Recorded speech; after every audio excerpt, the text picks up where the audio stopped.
માનવતાનું મંદિર એટલે વડીલ વંદના ગુંદાલા. નિવૃત્તિ પછી કે એકલા થઈ ગયા પછી કે ઉંમરના આ પડાવે પોતાનાથી કંઈ થઈ શકતું ન હોય કે હવાફેર માટે 2, 4, 6 માસ કે પછી હરતા ફરતા વડીલ ભાઈ બહેનો માટે ઘરથી વિશેષ સ્થાન ધરાવતું આ સ્થળ એટલે વડીલ વંદના ગુંદાલા. શાંત, સ્વચ્છ, પ્રદૂષણ મુક્ત હવામાન, શુદ્ધ પાણી અને સાત્વિક ભોજનની સાથે સરખી ઉંમરના વડીલ ભાઈ બહેનોનો સંગાત, સવારે યોગ પ્રાર્થના અને ધાર્મિક પ્રવૃત્તિઓથી દિવસ પસાર કરવા સાથે આત્મા માટે પરભવનું ભાથું જમા કરવાનો અવસર.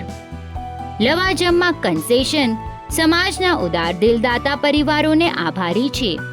વડીલ વંદના ગુંદાલાની વિવિધ દાન યોજના હેઠળ મન મૂકીને વરસતા લાખેણા દાતા પરિવારોનો વડીલ વંદના ટ્રસ્ટ આભાર માને છે. સંસ્થાને આપેલ દાન એટીજી તેમજ CSR મુજબ ઇન્કમ ટેક્સ બાદ મળશે. વધુ માહિતી મેળવવા સ્ક્રીન પર દર્શાવેલ નંબર પર સંપર્ક કરી શકશો. વધુ વિગત માટે કમ્યુટ્રી સિટી એપ જોતા રહેશો.